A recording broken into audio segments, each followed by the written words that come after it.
Okay, good day everyone. This is Diasetro and I'm here with Showcase Tolu and Sepe. You're most welcome to the live stream section today. It's nice having you on board, and it's gonna be interesting. Yeah.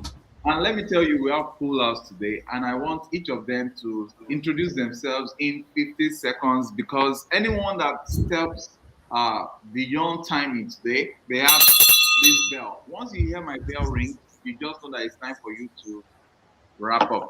Okay, let's start with the most outstanding man of the match that showed that his face today by name Emmanuel.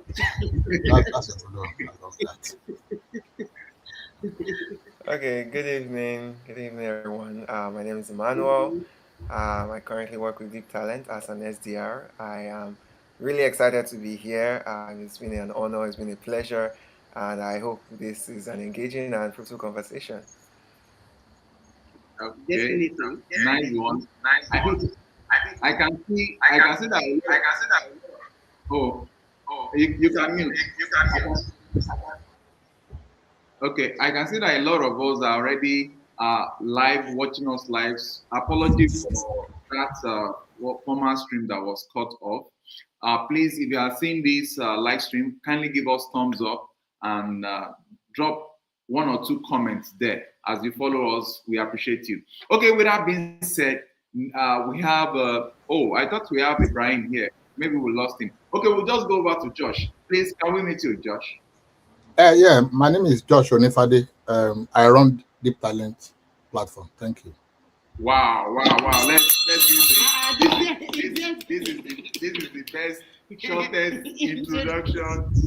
Okay, let me help him to expatiate. He is actually an ex-banker, a carrier of numerous degrees from Africa to Harvard to what in. Hmm. Okay. I think the last man of the match just joined in now. We have Okwemi. Okwemi, introduce yourself 15 seconds. He doesn't know it Hello, yet. good evening, Okay. everyone. Good Good evening. evening. Hello, yeah, my name is Yeah, we can Ibrahim hear you. Okwemi. Yeah. Yeah, my name is Ibrahim Okwemi. I'm excited to be here, and we're ready to jump into the topic for today. Okay. Now, since Okwemi is already jumping into the topic for today, please can you just tell us a little bit of what we are discussing about tonight? You have the floor. 1 minute. Okay, basically, what today's topic is about is the topic is stating higher, better, spend less, grow faster.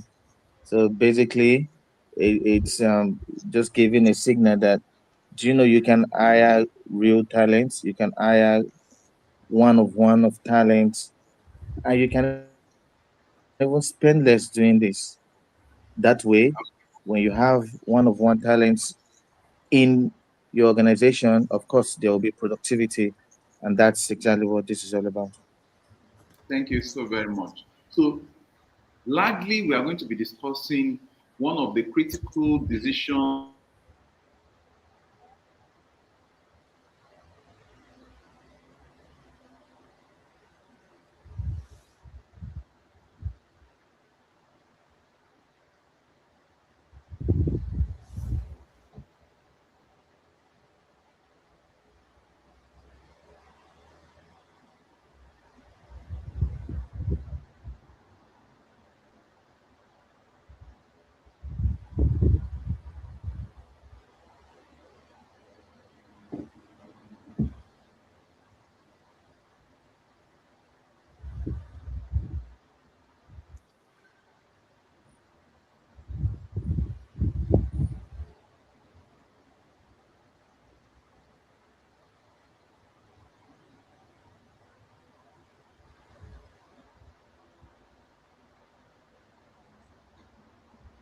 I think it's the network from their network, I guess. Yeah, it's on their end. I'm messaging them on the Let, group. let me call them.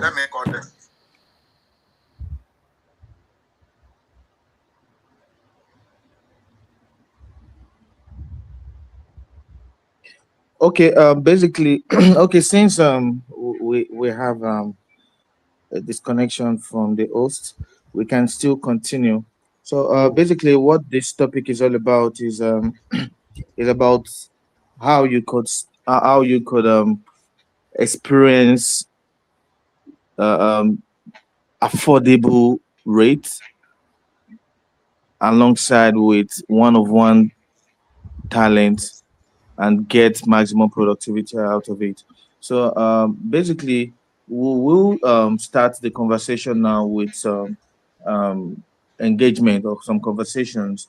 Like some persons will say there's a particular job, and the job has the cost to hire this person, or some company will say the budget for this role is 5,000 naira, for instance. Okay. And why the candidate they are trying to get there is saying my budget or what I intend to have as a take home is 20,000 naira. So what exactly is the difference between cost per hire and cost per vacancy? Okay, and why does it matter? I'm sure you understood the first instance I gave just now.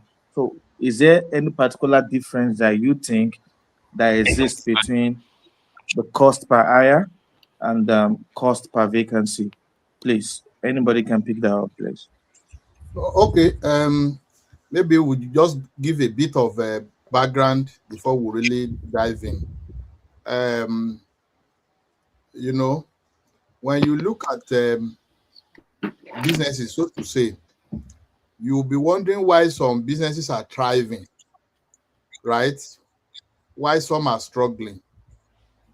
Every successful business, they have their secret. One of the secret could be maybe you are able to hire smarter and at affordable cost. Do you understand? Let's say, okay, me as a business person, I have a business analyst I'm probably paying like £6,000 on a monthly basis. Meanwhile, another business is paying double. At the end of the day, by the time you look at our book, surely it's going to be a different ball game. So the idea is hire smart and let it be cost effective. Now, Okay, no, quickly, I just want to interject it. Yeah, sorry, okay, that's sorry, you will continue. I just want to interject a little bit. Now, if you say I am smart, okay, and you said I am smart and get at an affordable rate. Now, yeah. there's this saying that states Hire that better, hire anything that smart, comes spend less, affordable, grow faster. yes. So there's this saying that states that anything that comes, I don't want to use the word cheap, but anything that comes affordable might not be the best. Is that saying correct? Does it Very, exist? very, very. In fact, that is going to be part of what we are going to deliberate on today. You are very correct to a large extent, but there's something because even the big finance firm around the world, they are not mindful of the cost in the real sense of it. They are mindful of productivity, right? They are mindful of productivity. However, what stops you having been efficient and effective in productivity at a very effective cost? If I have to pay £5,000 or $5,000 for a cybersecurity analyst and it will deliver excellently, than me paying $20,000 or $15,000 and getting the same result. What we are saying is about, of course, it's a question of the jurisdiction where you are getting your hires. And that is part of what Deep Talent is trying to sort out. We have said it over and over that the best talent does not mean that it's in New York. Does not mean that the best of the best, the brightest of the brightest, is in Houston. The best of the best could even be in Harare. It could even be in maybe Port Harcourt in Nigeria. So what about the idea of if you're able to hire remotely at a lesser price and you get the best of the best, rather than saying it's not about the cost. If you hire, the lesser you pay, the lower quality you get. Akpayemi, that was the idea you were saying. But the truth of the Yeah. matter, but the truth, yes, you are right. You are right. Like I said, most businesses, especially top end, like the Alphabet, the Google of this world, the Tesla, the SpaceX, so to say, you will say it's not about the cost, and they pay very well, they pay that. But what we are saying is that you could get a smarter hire at very effective costs, and they will deliver excellently. But I agree with you that you don't necessarily need to pay too less and go and get inferior hire, because it's possible. But what we are saying is that if you're able to break the barrier, what I mean is that because there are a lot of talents in the global south that's a result of maybe visa war, immigration laws, they cannot move, right? So Okay. they cannot move to where they can be seen, or where they can be easily hired. That does not mean that they are not good. That does not mean that they cannot perform excellently. So, but if you are able to break those walls, whereby you can hire from anywhere, from Philippines, you can hire from any part of the world, and hire the best of the best, yours truly, it will be a plus when you hire the best, the smartest, at a very effective cost. Thank you. Oh, thank you very much. I think you nailed it there where you said you can be anywhere and still get higher. That's one. And you nailed it when you said it doesn't simply mean that because you are down somewhere inside one hole or one bush, and that automatically makes you incompetent, or that automatically makes you non-qualified talent for a particular role. Do you understand? I think that make a whole lot of sense. But I want to say this, have you by chance seen a situation where a company overpays a talent? Now, we have a budget for uh, um, a procurement officer. Excuse me, a procurement officer. The budget we have for it is £2,000. Now, upon interview, upon engagement with the procurement officer, we ended up saying, "Oh, procurement officer, we're going to pay you £5,000." Why do you think these things happens? Why do you think companies get to pay more, or get to overpay a particular talent, or get to increase the budget for a particular talent, having it in mind that there's a budget already? Because of course, every company works with budget. Please, anybody can pick that up. Why do you think companies overpay talents?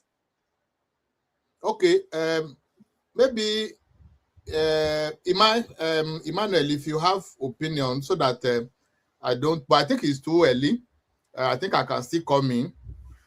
From my experience in few banks where I work back in Africa, then sometimes there's what we call overhype. When a particular, maybe you are Okay. trying to poach a talent from a company, from a particular company, like what happened now in there's this guy, the highest paid employee in Meta. That's Alessandra, if I'm correct. Alessandra, yeah, is the highest paid so far. It was actually poached from I've forgotten this company. Yes, that one you could say overpay, but the other side of the story is performing. Now, what I want to say is that back in Africa then, I realized there was a time we needed to hire a CRO. And this CRO was so high that even we went against our budget just to make sure that we hire it, simply because of, it was high. But eventually it was a different ball game after we engaged. It was actually a waste of time. So it is possible you overpay and you don't get excellent delivery. Good result. Yeah, Okay. you don't get excellent performance. Maybe it could be as a result of, because this CFO was actually coming from, I think it was somewhere in Togo. I don't really need to. So the thing is, it could be environment, it could be a systemic issue, not that the CRO will not perform. You could get to the system and realize the system is toxic or it cannot operate. It's just like a player that is bought maybe from Barcelona, you brought him to Arsenal, maybe because of style of play or the style of the coach, and he could not perform. So it happens. And we don't even really need to fix our gaze on. We could even look at what happened in the Premier League, because it's about talent. Do you understand what I'm saying? It's a Yeah. player, it's about talent. So it happens whereby a particular talent is overhyped, and you pay so much and you don't get what is expected, and you don't get the result. Like part of what we'll be discussing is it's not about the task. It's about you hire simply because you want the overall performance, not just for somebody who come and perform the task. I do this, I do that. You hire to affect positively the bottom line, not just you hire for someone to come and perform a basic task. Thank you. Thank you very much. Emmanuel, do you have a contrary opinion to this? Okay. Okay, before Emmanuel comes up, I really want Emmanuel, you might need to mute. I'm having reverb from your side. Before Emmanuel comes up, I might really need to wade into the fact that spending much time tonight looking at how smart CEOs build high performance finance and tech teams without overpaying is such that we are not just talking about cheap labor, we are talking about a comparative advantage in minimizing the setup cost of running a business. And this can only be achieved whereby, what's it called? A business owner is seeing the opportunity of getting the best of the best to work in his team at a comparative advantageous pricing. That's what we are talking of now. Instead of spending about $50,000 annually, if you are able to spend about $35,000, whereas you are also getting the needed value where it really makes sense, and that's what intelligent businesses. That's what intelligent businesses are doing. What they are doing now is to make sure that they get the best to their team at a relatively or a comparative advantage pricing. Now, I heard you in between the glitches that we had here. I heard you talking about the possibility of having bad or poor talent being hired because the price is cheap. No, we are not talking about cheap price here. We're only talking about having the opportunity to upscale your what's it called, your talent drive by removing the blockade that is caused geographically. That's why Josh was mentioning going to the Philippines, to the either North or South Africa or wherever to get the best of talent there. And what we should have at the back of our mind is that a lot of brands in the United States, in the UK, Canada, and Australia, they're already taking this advantage. They are not limiting themselves to their immediate environment where the cost of getting the best of talent has already gone up, not because the skill is different from what you will have in other parts of the world, but because the standard of living in that immediate environment is already too high. And that might be a killer dose for new businesses that are coming up. And that is where I find the business model of Josh with respect to Deep Talent platform a very, very interesting one, because you are promising our followers, you are promising those that are watching this stream that you can actually get them intelligent talent, well-skilled talent at a lesser comparative pricing. or salary. Now, Josh, can you, in 1 minute, can you just tell us the nitty-gritty of how you are going to ensure that the best of talent is being placed to perform these roles in the global north, so that we don't have the issue of the cheaper the salary, the cheaper the pay, the lower the quality that is being delivered. Thank you. Thank you very much, and thank you once again. Let me say this on a larger scope, so to say. You find out that a whole lot of businesses are leaving, some are leaving United Kingdom and relocate to Dubai because of what? Cost comparison, right? So also talent.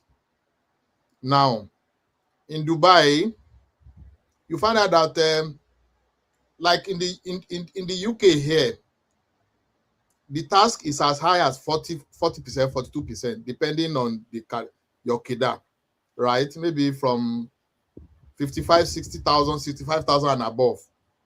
Meanwhile, in Dubai, maybe I think it's less than 10%. So what we are trying to say is that these are the factors that could reduce the cost of hiring and triple and double productivity, right? Hello, guys. Yeah, Yes. we see you. So we now narrow it down to, so in deep talent, that's exactly what we are replicating.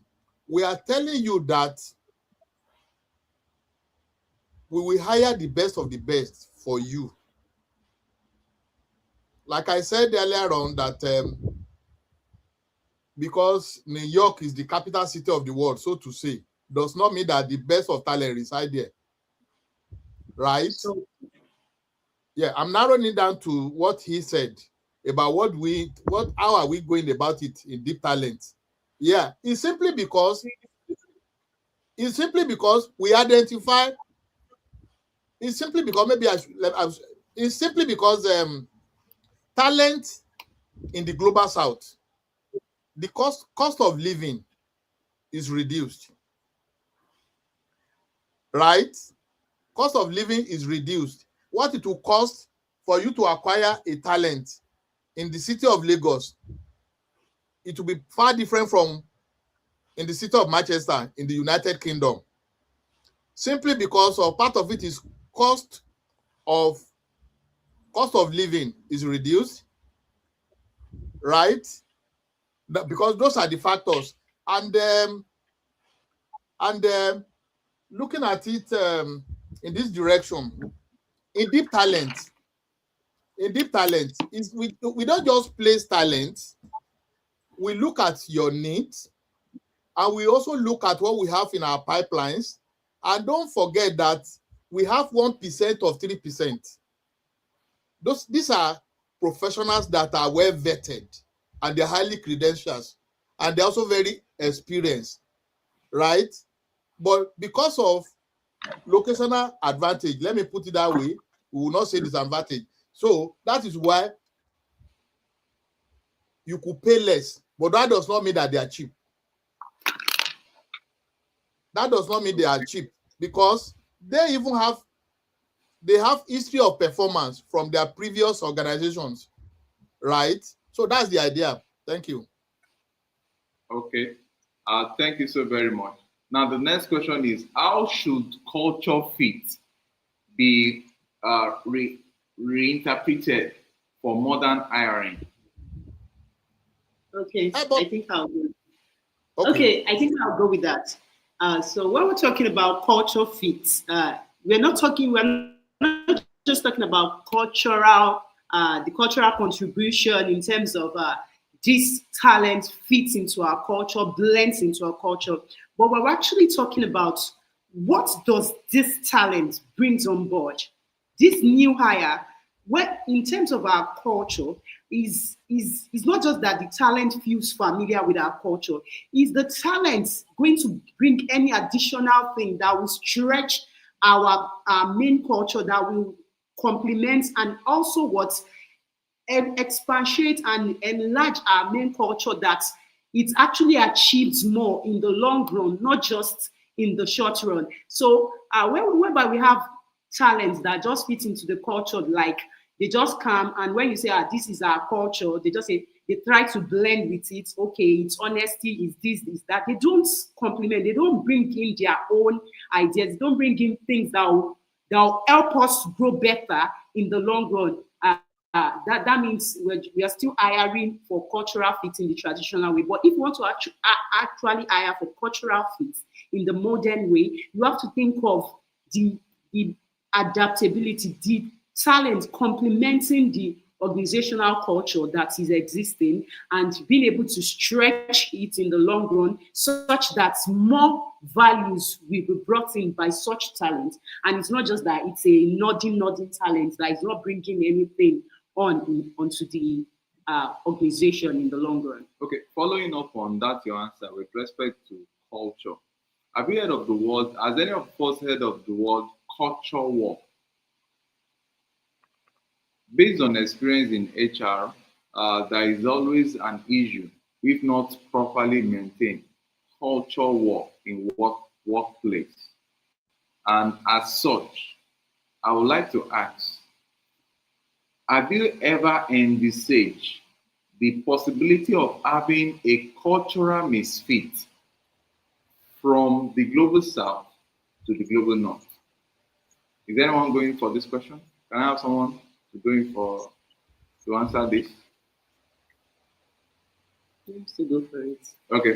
Like we had in the last stream, I'm so much keen about this culture of a thing, and Dr. Ojo said it's that culture is beyond just you knowing that these are what are binding, those are attributes, we have integrity, honesty, and all that. It also means how you sink into the organization. So Mr. George did mention last week in our last stream that he had an organization he knew in the global north, and some guys were good intellectually, but because of the culture of cultural misfits, that they were not really inculcated. Like there are some norms that were not allowed there, like you snapping with doing videos in the official premises and every other thing. So I know there will really be cultural misfit, because most of the things we don't count to be anything here in the global south, there are actually great things there in the global north. So any talent looking forward to really give the best to global north companies, who actually need to do a lot of investigation, just like we said, needs to have a mentor. This is what is viable here, this is what is workable here, this is what is real here. You don't do this if you really want to have long-term stay here. You don't do this, and I think that's just it. Okay. Having an overflow from what your response is, I would like to ask Emmanuel. Emmanuel, I understand that you are the SDR for Deep Talent, and as such, what are you guys putting in place to ensure that there is a balance of cultural change between the talent you are employing from the what's it called, the global south, that are going to the global north with a different culture? What plans do you have to mitigate the excesses of this cultural overlap?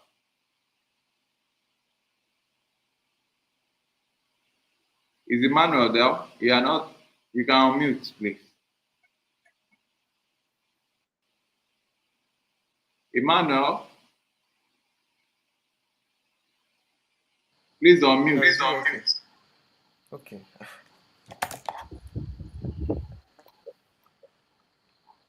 Okay. Sorry, can you hear me?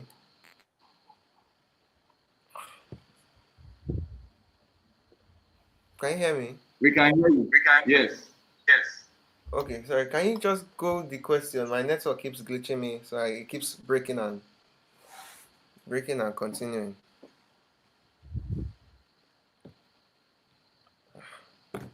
So we are talking of culture. Yeah, we are asking you. Okay. You can mute so that you listen to music without echo. Okay. We are saying, based on the fact that you are the SDR of Deep Talent, tell us what Deep Talent has put in place to reduce the friction that comes through the clash of culture from the global south, where these talents are coming from, vis-a-vis the global north that are the employers of labor that you guys have been recruiting for all this while. Okay, so I'll say first of all, the platform does the heavy lifting of making sure that this friction does not even exist. Because this question holds true if the friction exists. For example, all communication with the talent is automated. We don't have to lift a finger. The welcoming them to the platform, when they've gone through with their interview, when they've been assessed, everything is automated. Up to when we click that they have been placed, everything is automated. And even our responses to um, the um, the organizations, the SMEs, the clients, they have their own section where if we want to type a message, there's a button there, we just press it and go. The platform does the heavy lifting of smoothing out communications between the talent and the client. So any other thing is usually an addendum on our part to just for additional information. So I'll say that's the heavy one that the platform does for us. Let me make it clear. Maybe you didn't get me. You can mute yourself. Maybe you didn't get my question clear. I'm not talking about your job process now. I'm talking about the fact that integration of with your job process, they've succeeded to pass through your channels of scrutiny and the likes, and they have been placed. What plan do you, as Deep Talent, have in place to reduce the culture clash between the talent you are supplying from the global south to the employees in the global north? Okay, you want to say something? Yes, let me help start with. I think Deep Talents operates a retainer-based, what's it called? Model. So in this, we don't just place talents and we go away. We see them through their compliance, their payroll, everything. And also, we have a system that checks what they're doing per time. Like for the first 60 days, I think there's going to be a performance. We're going to see their KPIs, and we have trainings. We have collaborations with other, what's it called, bodies also that are working with us. We are going to be putting this talent through various trainings. So we're going to make them know that this is what is working here, this is not doable here, and this is not doable. So we're definitely going to put them through. It's not just that we place them and we leave them. So I think that answers your question. Okay. Any addition from Josh? Okay, yeah. Though we had a bit of this last week, and part of what we incorporated or what we do is also mentoring. But the starting point is actually to orientate them into the system, right? I don't want to use the blanket training of it. Of course, we'll train, and that's what we call simulation, because like you are working for a company that is based in Seattle, that is in the US, while you are in Harare, and probably you've not been there before, but you have the competence. But when we are talking about culture is everything, and it's different from one organization to the other. So part of what we do is to mentor. We attach them to, because we have just we have just put that structure in place whereby we have mentors in different parts of the world, whereby some of these talents are directly attached to different mentors who will continually guiding them. That's one. Then also we also create. Hello guys, can you hear me? Very well. Yes, please. Okay, so that is it. In terms of making sure that they are fit into the culture of the company in the global north that just hire them, we make sure that we have an interaction with the hirer, that's the business, because we understand their culture, and we train our talent so that they will understand how to structure themselves into that culture and perform excellently well. And another thing I want to mention is that in this part of the world, which is different from most of global south, in the global north, they have CCTV almost everywhere in their workplace, except maybe some critical area. But a lot of our people, they are not aware. That culture is strange to them. Yeah, I don't want to cite some examples that a whole lot of people they have witnessed that is very terrible, because they are not conscious that people are watching them, they are live this thing. So it's part of a culture. So we try to train, we create a simulation whereby this is how the real life it is, where you are working. We attach them to mentors. We are also going all our way to make them, because from time to time, that's part of what we want to be doing now. We need to take them, okay, it could be in batch, whereby we take them to Dubai, we go take them to New York, right? Especially for some of those that have not traveled, but they are working for. Do you understand what I'm trying to say now? Very well, sir. Yeah. So those are the systems we put in place, and we are still improving it to make sure that culture shock does not impact negatively on our talent and the overall performance of the company they are working for. Because culture is everything. Even within a particular enclave, let's even say even in South Africa, you will find out that culture is different from one company to the other. So also from one country to the other, from one region to the other. Since we are playing globally, the idea is to make sure that our talent, wherever we place them, they perform excellently well, they fit excellently into the culture. So it's that culture of training and retraining is very important. Create a simulation, right? Mentoring. I'm just stating it again. And also from time to time we'll be like more or less, they used to call it an excursion, whereby you take a particular batch. Just okay, for this summer we'll be in Dubai, then we go to China and all that, just to make sure that they blend very well, they fit into the culture, the hirer is happy, because yours truly, the world is extremely imbalanced. There are a lot of loads and loads of talent from global south. Meanwhile, in the global north, they are begging for spaces. So how do we solve this problem? How do we, in this part of global north, some employer or they still believe that hiring from Africa, hiring from Philippines, hiring from Indians, they still believe that how are they going to fit into their system? So, and that's what the deep talent is trying to make sure that that culture fit is achieved. The hirer is happy, and the talent, they are also happy. So we create a balanced world. Thank you. Okay, thank you so very much, sir. So to the team, my next will be, why is adaptability more important than current technical skill in a fast-moving field? Okay, who wants to go first? Okay, I think I want to go first on this. Taking a cue of what is happening in the world of AI, cybersecurity, cloud infrastructure, you see that what you know today, like it will be obsolete in the next, it might be obsolete in the next 12 months or 18 months. So it's not just about your current knowledge, but your ability to adapt.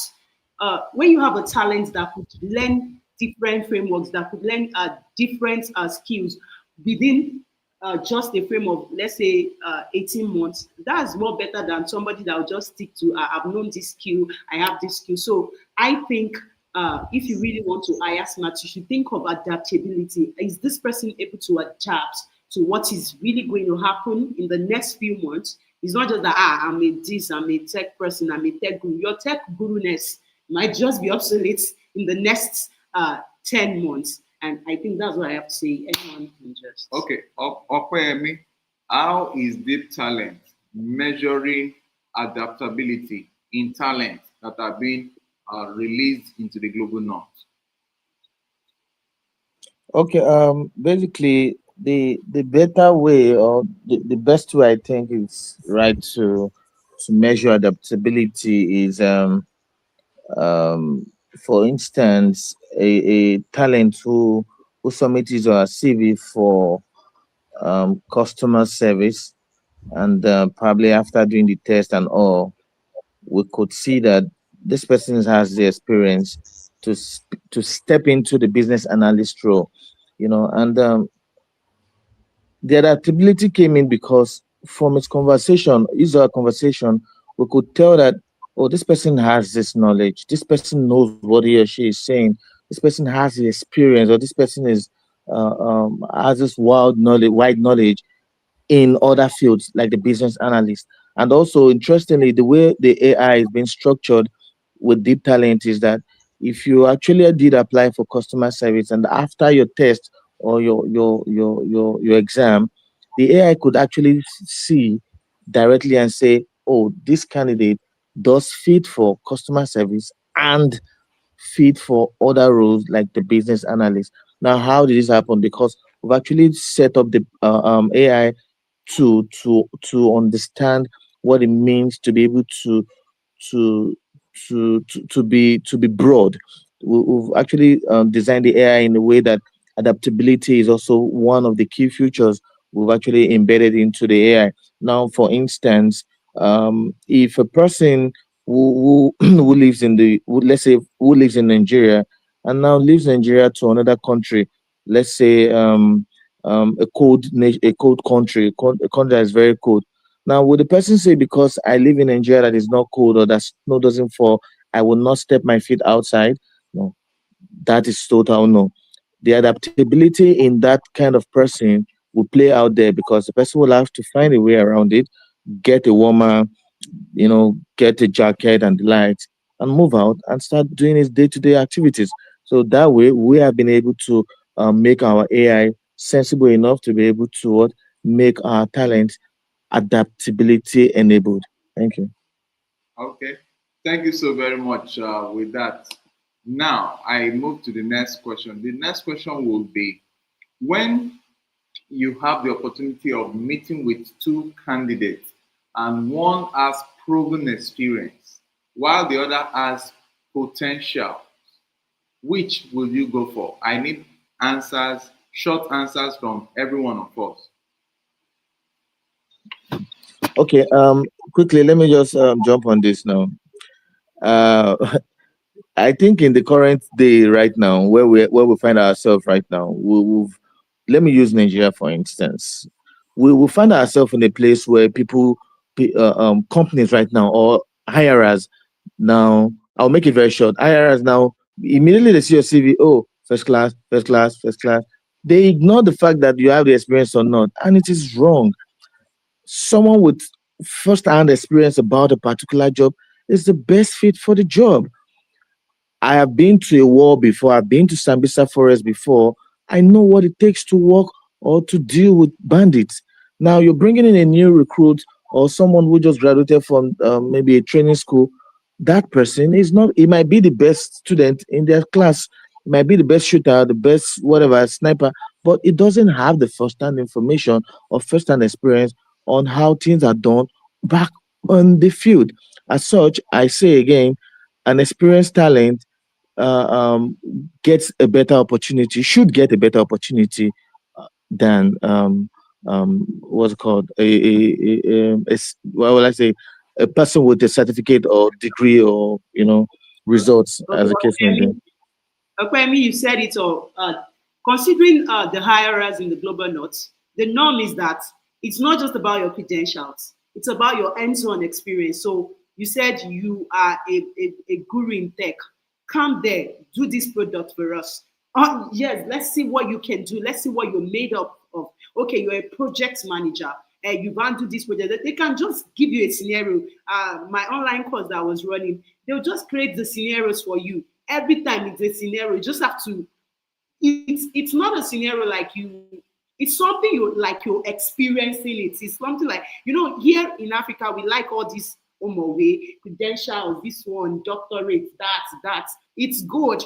they also do that, but they just don't believe in that. They believe in what you can actually do. So if eventually you don't even have such credentials, but you can perform. I think Elon Musk the other day, one of his subordinates, he was trying to achieve a task, and his subordinate now told him that you can actually do it this way. Wow, he said, I never knew that. So it's not about who says it, but who knows the fastest way to achieve the best of results. And he went with his way. He said, yes, this yours is the best, and we're going to go with it. And I think that's how they reason over there. Yeah. Okay. So Emmanuel, in what way have you guys at Deep Talent been ensuring that you release the best of talent from the global south to the global north, considering this decision making? One, are you guys always going for experience or for potential? Okay, so this is where I would like to refer to our earlier, I think the podcast we made earlier this week, where the culture of the company is very important. The culture of the client is very important. There are clients that are willing to take a long-term potential candidate. Okay, we want a candidate that will grow into this role depending on whatever project they are handling at the time. Or we want a candidate that is fully experienced and already knows how to do this. So depending on that, every candidate has descriptions attached to them based on the assessments we have done with them. So is this candidate skilled in a certain way, has the information, or is ready to learn?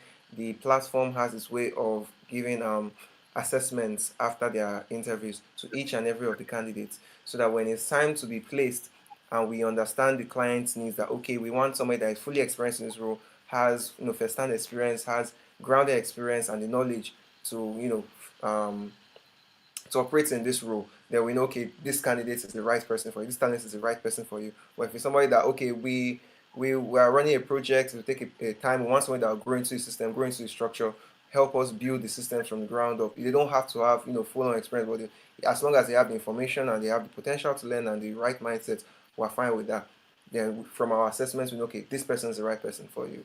So those assessments with the information given from both the platform and then ourselves help us build candidate profiles that are well-rounded enough to fit or to know who should be placed where. Let me just put it that way. Okay. If Josh is there, okay, Josh is not there. Okay, let me quickly state from what I learned from what I decipher from what you just said now.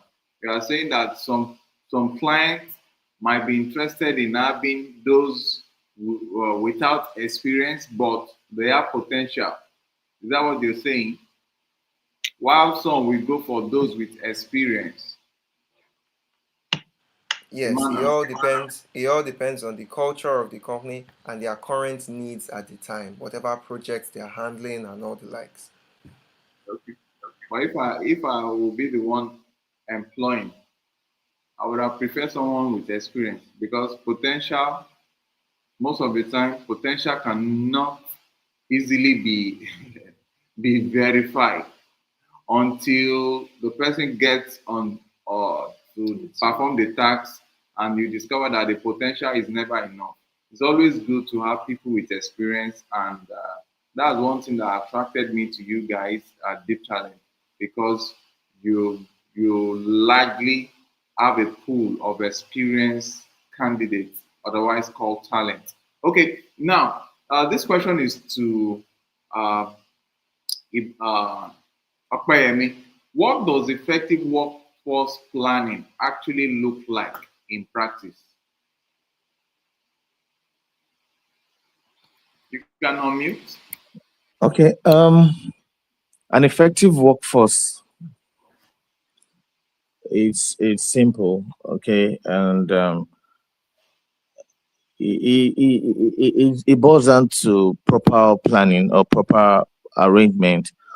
You know, when it comes to when it comes to workforce. Now here at Deep Talent platform, we have it all structured out. Okay, we have this. I can say for free, we have the best planning when it comes to talent allocation, and we will have the best plan when it comes to talent assigning to assigning of talents rather to clients. Now, how did we come about this? We came about this by doing our due diligence when it comes to filtering the one of one of the talents that we require. We came about this by ensuring that our vetting is top notch and our vetting is is done by well programmed AI. Now, with all of this in place, I can say for free again that our workforce is well planned and well strategized. Okay, thank you very much, Opemi. To add to that, I think it's an holistic planning that we have in Deep Talents. It's not just that, okay, you're recruiting for the role immediately. We plan 12 to 24 months ahead.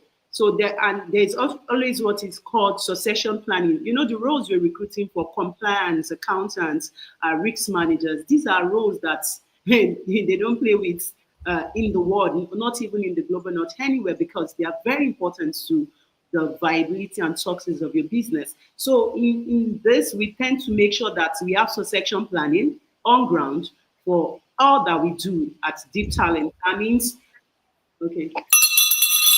Simon, um, sorry, I have to cut in because I have some questions here that needs to be answered, and we need to bring this stream to a close. The first of such questions is why should SMEs stop insisting on local in-office hiring for technical and finance roles? Why should SMEs in the global north stop insisting that they want to locally source for talent around their immediate environment for these two critical roles, finance and technical? Okay, Emmanuel, can you rescue the team out of this question? Well, I'd say the answer is simple and is the cost of hiring and cost of vacancy. When you are searching locally, the time it will take, the opportunities that are being missed, the workflows that the opportunities that are not even being attended to, the things that are in lag, all these things add up eventually. And just because the cost is not written in figures, does not mean it's not happening to the business or the organization. But when it is sourced globally or remotely, you will not suffer. All you will suffer is the cost per hire. And in cases where you are using something like using a platform like Deep Talent platform, for example, where you get a marked up price for these same professionals that are equally as capable, you will save both the time, the resources, and your business as a whole. So I think generally the cost per hire and the cost per vacancy, these are two major reasons why. Yes. And again, the strongest, okay, maybe Manuel actually. Thank you, Manuel. Again, the strongest or the best of AI engineers or prompt engineering candidate talents, cloud infrastructure talents, financial talents, they don't just exist in the global north. There are so many now. In fact, there is this stealing factor in the global north, whereas we have lots of them, credentialed talents here in the global south. And I think those SMEs should think global south and come to the talent. Okay. Although I might have more questions next time that we'll need to talk about around this, but I will just allow you guys on this. But the next question is what's wrong with traditional whiteboard style of technical interview? Is there anything wrong about it? Um, how do you think?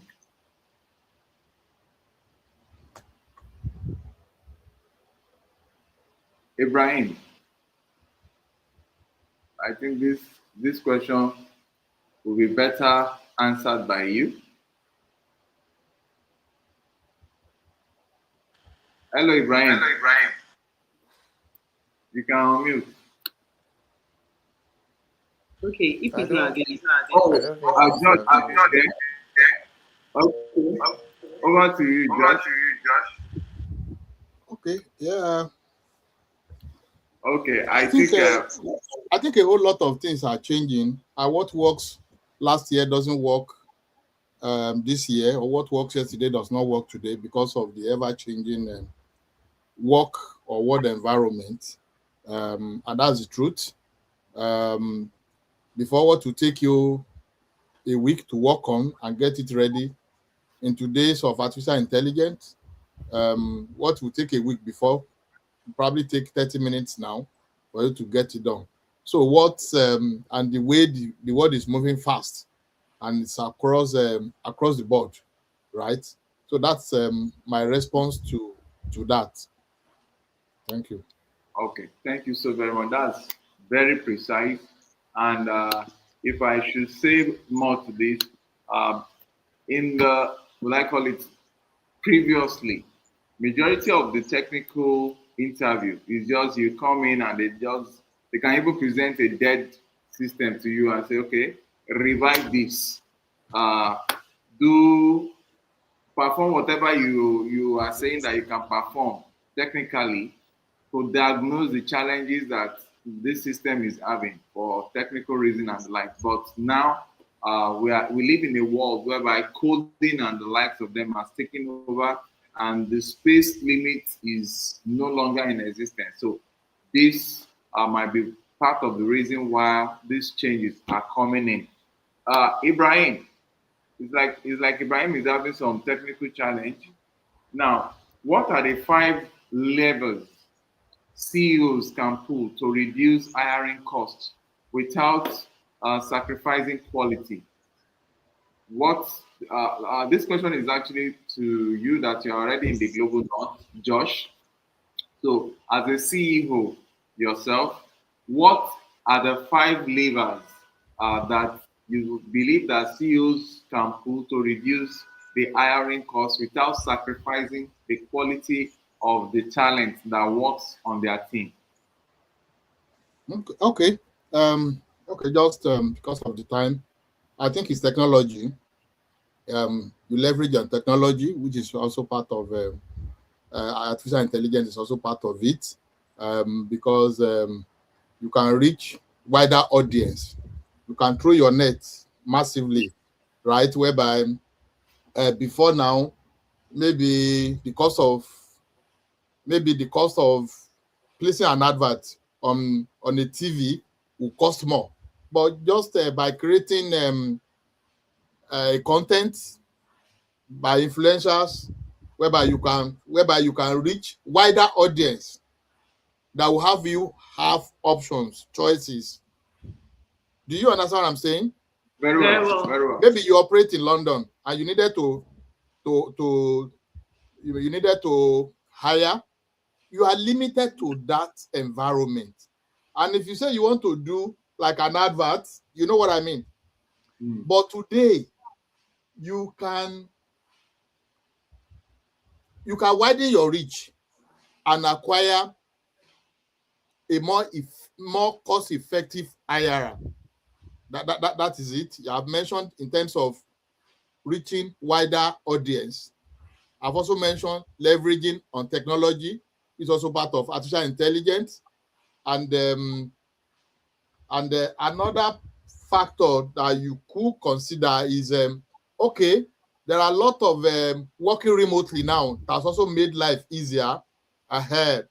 Before now, you find out that it will be so expensive for you to maintain an office whereby everybody comes to. People come from different part of the city, maybe in London or New York, or the way I'm even mentioning London or New York, you might be thinking I founded them today. So what I mean is that, but today,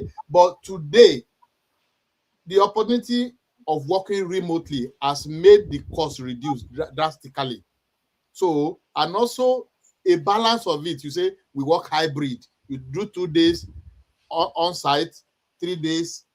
These are the strategy approaches whereby costs can be minimized and it will not affect performance.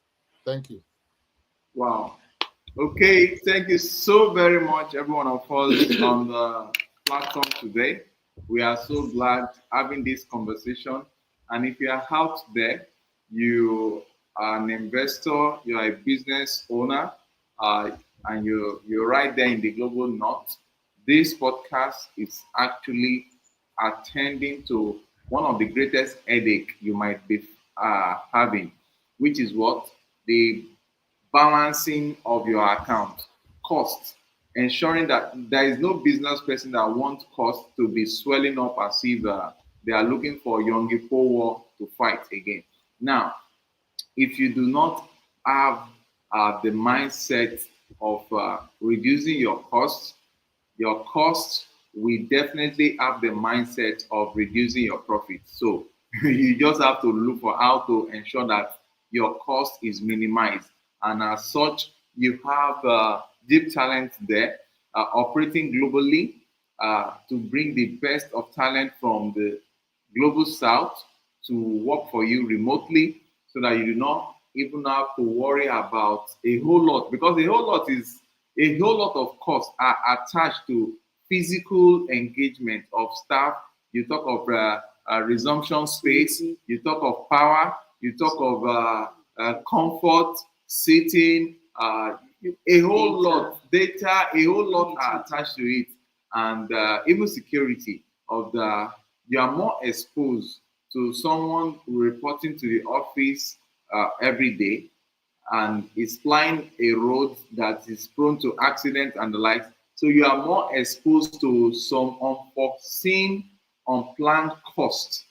You understand? But when it comes to handling these roles remotely, I think, I believe rather, that deep talent is there to help fulfill that dream for you. So if you're an IRA out there and you're looking for the best of talent from the global south, kindly reach out to Deep Talent at www.deeptalentplatform.com. Okay, I will quickly type that while every one of us give us your parting message tonight. Okay, let's start from Toluwani. What's your parting word tonight? Okay. I say the best of talent exists not within your geographical location. And I think this is the best of news today. We have the one of the 3%, one of the best, as in 1% of the 3%, as in well vetted talents available for you, especially in finance, tech, operations on Deep Talent platform. So what you need to do is just log on to www.talentplatform.com. Just come, and a trial will definitely convince you. Okay, you've heard it from the female mouth. I don't want to say the horse's mouth because she's not an horse. Now that if you are an IR out there and you need the best of talent, where you need to go to is what I'm displaying on, I want to say on the couch, what I'm displaying on the screen. Just to IRAs, reach out to us on www.deeptalentplatform.com. And if you, in case you stumble upon this video and you are not an IRA, you are a talent looking from the global south, looking for a better placement to find your experience in your numerous areas of what's it called of engagement, kindly to the same platform. You go through the list of available vacancies there, and for the hire, just reach out to the same platform. There is a section for IRAs. They will definitely get you the talent that you need to fulfill those your founder's dream. And at a what? At a better competitively advantageous rating. Okay, over to you, Emmanuel. Your parting word tonight. Okay, so I, for everyone, for every recruiter, every business owner out there, what I would say is excellence comes at a cost. Excellence comes at a cost, and what Deep Talent is here to do is to make sure you don't have to pay that cost, whether it be in time or your resources. So just remember that excellence comes at a cost. Thank you very much. Wow, wow. What I can get from what you just said now is like a double-edged sword.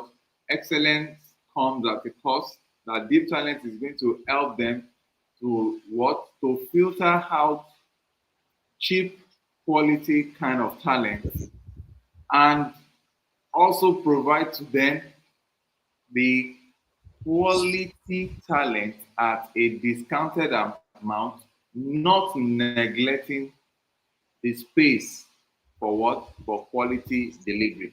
Okay, that's a fantastic one. Now let's move over to Josh.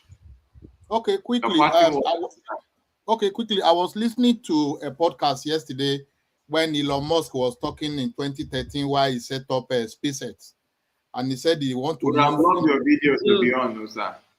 Your video is Oh, off. wow, yeah. I'm preparing for another meeting. I've just changed my outlook, so to say. Okay. Okay, quickly. So he was saying that was 2013. He was saying the reason why he founded SpaceX that in 10 years he want to move close to 1 million to the max, you know. And the reason is that if anything happen on the earth, at least we'll still preserve some people. It's funny. Yeah, it's funny. And that's what is driving us in deep talent. Deep talent is not just a job board alone, it's actually a complete infrastructure that will change the way human capital is being treated. Right. Whereby we make sure that it's going to be, or what we are building is not just a job board, but an operating system for human capital around the world. Right? So beyond hiring, which is like foot at the door, like an entry point, and we have told you the nature of deep talent in terms of it's not just about cheaper labor, but efficient, effective, that will assist you to achieve your overall organizational goal, right? But beyond that, we're also building a complete infrastructure. Thank you, guys. Oh, thank you so very much. And on behalf of everybody that has spoken, my parting word is thank you so very much. It's nice having every one of you on board. Watch out every Thursday. We come up here on Deep Talent platform to tell you the latest opportunity that lies within the job space, the hirers, the talent that are seeking for opportunities, and employment, global employment opportunities across the globe. If you are interested in this, just sign up with us.